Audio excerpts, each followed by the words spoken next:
संकट महाविकट है। मैंने पहले भी चेताने की कोशिश की थी। सड़कों पे उतर के मैंने मास्क लगाने का प्रयास किया, सुरक्षित दूरी बनाए रखने की अपील की। मैंने अनाउंस करके भी इस संकट के प्रति चेताने की कोशिश की थी। स्वास्थ्य आग्रह करके भी संकट की विकटता की ओर ध्यान आकर्षित करने का प्रयास किया था। यह असाधारण संकट है और इस संकट से अगर लड़ना है तो तरीके भी असाधारण होंगे। कोरोना से लड़ाई सामान्य लड़ाई नहीं है, यह युद्ध है। और जैसे जब युद्ध होता है तो पूरा देश एक साथ उठ के खड़ा हो जाता है। आज केवल सरकार नहीं, सरकार के साथ समाज, हम, आप सबको मिलकर लड़ना पड़ेगा, तब इस संकट का मुकाबला कर पाएंगे। और इसलिए आज मैं आपसे प्रार्थना करने उपस्थित हुआ हूं। मेरे बहनों और भाइयों, इस संकट से निपटने के लिए आज पहली आवश्यकता है हम संक्रमण की चेन को तोड़ डालें। ये चेन ब्रेक करना आज अत्यंत आवश्यक हो गया है, क्योंकि अस्पताल भर रहे हैं, हम व्यवस्था बढ़ाने की कोशिश कर रहे हैं, लेकिन अगर संक्रमित मरीजों की संख्या इसी तरह बढ़ती रही तो हर व्यवस्थाएं छोटी पड़ती चली जाएगी। और इसलिए पहला हमारा संकल्प, हम संक्रमण की बढ़ती रफ्तार को रोकेंगे और इसका उपाय हम घर में रहेंगे, अनावश्यक रूप से घर के बाहर नहीं निकलेंगे। 30 अप्रैल तक गांव में ग्रामवासी तय करें, शहर में मोहल्लेवासी तय करें, कॉलोनी में रहने वाले लोग अपनी कॉलोनी के लिए तय करें, एक बिल्डिंग में रहने वाले, फ्लैट्स में रहने वाले लोग वो बिल्डिंग तय करें कि 30 अप्रैल तक हमारे गांव से, हमारे मोहल्ले से, हमारी कॉलोनी से, हमारी बिल्डिंग से अनावश्यक रूप से कोई भी बाहर नहीं जाएगा। अगर हमें किसी सामान की आवश्यकता है, हम अपने प्रतिनिधि तय कर लें, 5 लोग तय कर लें कि वो जाएंगे, सामान लेके आएंगे और उसकी आपूर्ति आवश्यकता के अनुसार हर परिवार को कर देंगे। अगर हम 30 अप्रैल तक घरों में रुक गए और खुद हमने जनता कर्फ्यू लगा लिया, ये सरकारी कर्फ्यू नहीं होगा, ये लॉकडाउन नहीं होगा, ये हम अपने आप को बचाने के लिए, संक्रमण की रफ्तार को रोकने के लिए हम स्वयं तय करेंगे कि मैं घर में रहूंगा। मैं आपसे प्रार्थना करता हूं, गांव-गांव से ये आवाज निकले, शहर के हर मोहल्ले से ये आवाज निकले, हम बिना काम के घर के बाहर नहीं जाएंगे। और घर के बाहर जाना पड़ा बहुत आवश्यक काम से, तो अपने चेहरे पर मास्क होगा, बिना मास्क लगाए कदापि नहीं जाएंगे। मेरे बहनों और भाइयों, मास्क कफन से छोटा है, यह आसानी से लगाया जा सकता है और इसलिए मास्क लगाएं, सुरक्षित दूरी बनाएं, संक्रमण से बचने का हर उपाय अपनाएं। और अगर आपको सर्दी, जुकाम, बुखार, सिरदर्द, दस्त, खांसी जरा सी भी हो रही है तो कृपया करके लापरवाही बिल्कुल मत कीजिए। तत्काल सैंपल दीजिए, टेस्ट करवाइए। सरकारी व्यवस्था में टेस्ट निःशुल्क हो रहे हैं, टेस्ट करवाने में बिल्कुल देर मत कीजिए।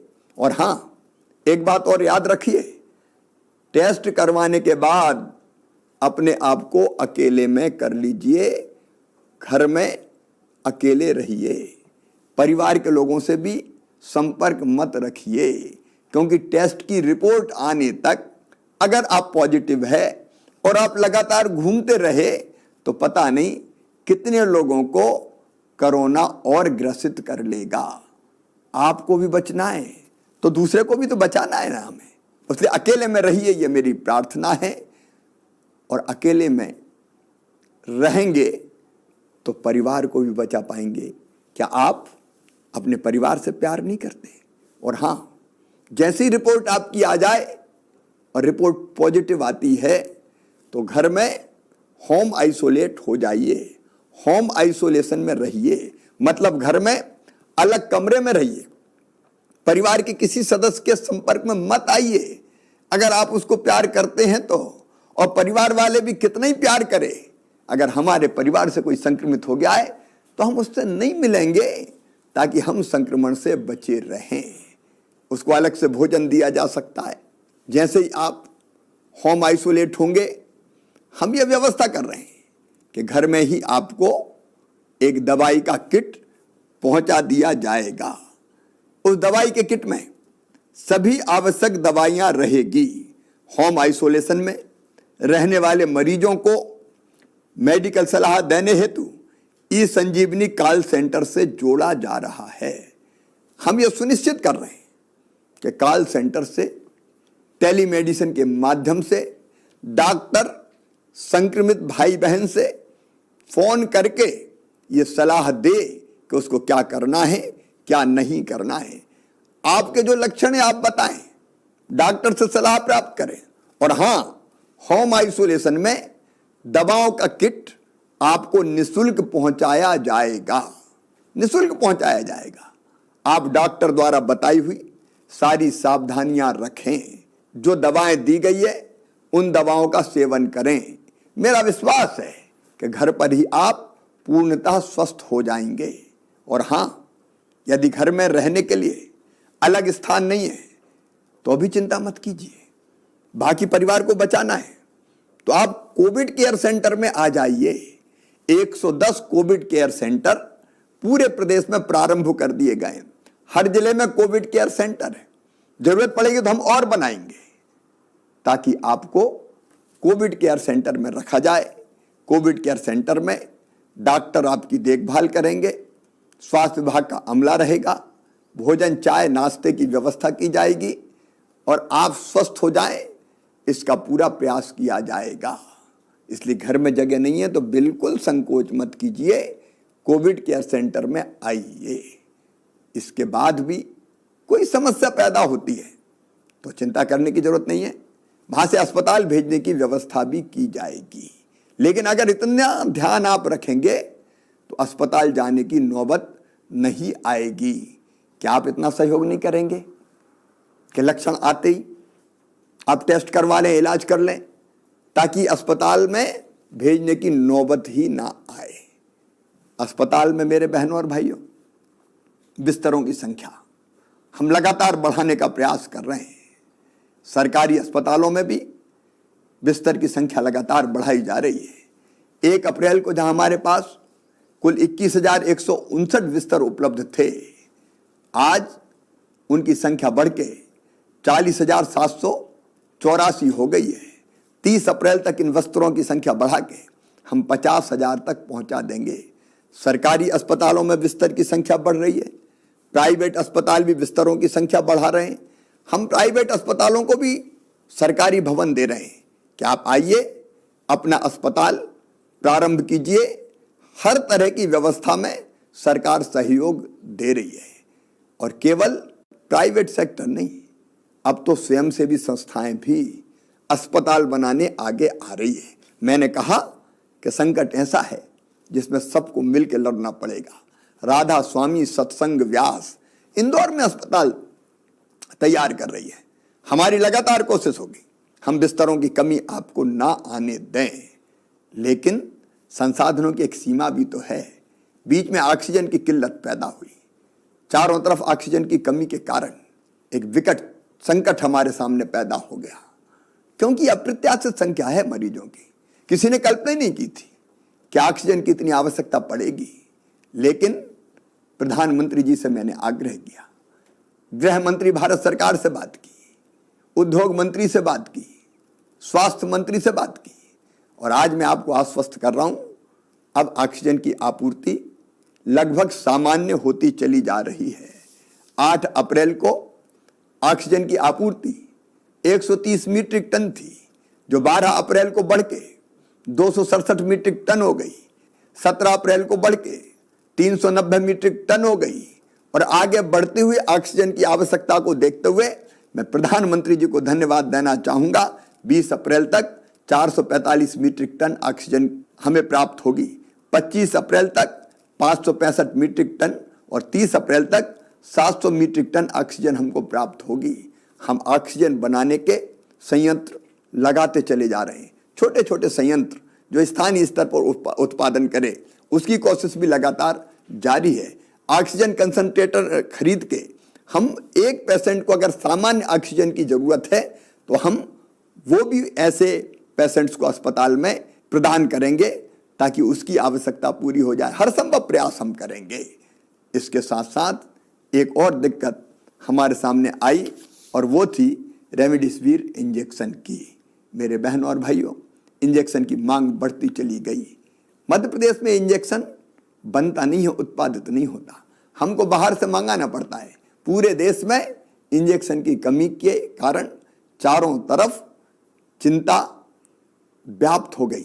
हमने लगातार कोशिश की कि कैसे हम इस इंजेक्शन की आपूर्ति को सुचारू कर पाएं। मैं लगातार बात कर रहा हूं, भारत सरकार से बात कर रहा हूं, स्वास्थ्य मंत्री से बात कर रहा हूं, प्राइवेट कंपनियों से बात कर रहा हूं और बात करके हम आपूर्ति लगातार करते चले जा रहे हैं। हाँ, जितनी आवश्यकता है उससे अभी जो आपूर्ति है वो कम है, लेकिन हमारे प्रयासों में कोई कमी नहीं है। हमने प्राइवेट स्टॉकिस्ट को भी ये इंजेक्शन मिल जाए उसके लिए भी ऑर्डर दिलवाए हैं, ऑर्डर दिए हैं।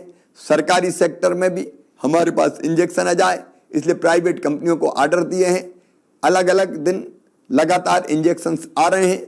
भरपूर कोशिश हमारी रहेगी कि इन इंजेक्शन्स की भी कमी ना रहे, बाकी दवाइयों की कोई कमी ना हो। इसके प्रयास हम निरंतर कर रहे हैं, लगातार कर रहे हैं। लेकिन मेरे बहनों और भाइयों, मैं फिर कहना चाहता हूँ, इस संकट से निपटने के लिए हम सबको एकजुट होना पड़ेगा। हम परिश्रम की पराकाष्ठा करेंगे, प्रयत्नों की परिसीमा करेंगे, कसर कोई नहीं छोड़ेंगे। लेकिन मैं सबसे अपील करता हूँ, सभी राजनीतिक दलों के नेताओं से अपील करता हूँ, मतभेद के और कई विषय हो सकते हैं लेकिन संकट की घड़ी में मिलकर एक हो जाएं। धार्मिक संस्थाएं, सामाजिक संगठन, स्वयंसेवी संस्थाएं सब मिलकर आगे बढ़े, आगे आए। मुझे खुशी है कि कोरोना वॉलंटियर्स निकल के सामने आए हैं जिनने अपने आप को रजिस्टर करवाया है कि हम इस संकट की घड़ी में प्रशासन और सरकार के साथ खड़े रहेंगे। और वो कोरोना वॉलंटियर बहुत अच्छा काम कर रहे हैं। अगर आपको भी सेवा के काम में सरकार और प्रशासन के साथ जुड़ना है तो आप 181 पर कोरोना वॉलंटियर के रूप में रजिस्टर हो सकते हैं। आपको हेल्प डेस्क पर काम दिया जा सकता है, जागरूकता पैदा करने के लिए काम दिया जा सकता है, मोहल्लों में जनता की सेवा करने का काम दिया जा सकता है। हम में से हर एक को किसी न किसी भूमिका का निर्वाह निश्चित तौर पर करना है। मुझे पूरा विश्वास है कि संकट बड़ा है, संकट गहरा है, लेकिन हमारा हौसला उससे भी बड़ा है। हम कोई कसर नहीं छोड़ेंगे और मुझे पूरा विश्वास है कि संकट आया है लेकिन मिलके एकजुट होके अगर हम लड़ेंगे तो इस संकट को हम पराजित करेंगे। इस संकट के दौरान हमारी कोशिश ये रही है कि गरीब की रोजी रोटी चलती रहे, उसके सामने रोजगार का संकट यथासंभव पैदा ना हो, और अगर वो पैदा भी होगा तो चिंता ना करे, सरकार कोई ना कोई व्यवस्था जरूर करेगी जिसके बारे में मैं फिर अलग से चर्चा करूंगा। आज मैं फिर एक बार अपने सभी बहनों और भाइयों से प्रार्थना करता हूं कि संकट की घड़ी में हम सब आगे आए, संक्रमण की चैन तोड़ें, खुद जनता कर्फ्यू लगाएं और संक्रमित अगर हो जाते हैं तो तुरंत इलाज शुरू करें ताकि अस्पताल जाने की नौबत ही ना आए। मुझे विश्वास है कि हम सबके प्रयासों से ये रैन अंधेरी बीतेगी, ऊषा जय मुकुट चढ़ाएगी, पतवार चलाते जाएंगे, मंजिल आएगी आएगी। संक्रमण का अंधेरा हम आशा और विश्वास के प्रकाश से दूर करेंगे। मैं मीडिया के मित्रों से भी निवेदन करता हूं, सकारात्मकता का माहौल बनाएं। हम जानते हैं कि जहां एक तरफ संक्रमित भाई और बहन आ रहे हैं, अगर 3-4 दिनों से लगातार 11 से लेकर 12,000 के बीच में पॉजिटिव केसेस सामने आ रहे हैं तो 6-7 हजार रोज स्वस्थ होकर घर भी जा रहे हैं। और इसलिए आशा और विश्वास का सवेरा निश्चित तौर पर आएगा। मैं भगवान से भी प्रार्थना करता हूं, असदोमा सदगमय, तमसोमा ज्योतिर्गमय, मृत्योर्मा अमृतम गमय। हमें असत से सत की ओर, अंधकार से प्रकाश की ओर और मृत्यु से अमृत की ओर ले चलो। मुझे पूरा विश्वास है कोरोना हारेगा, हम जीतेंगे। बहुत बहुत धन्यवाद।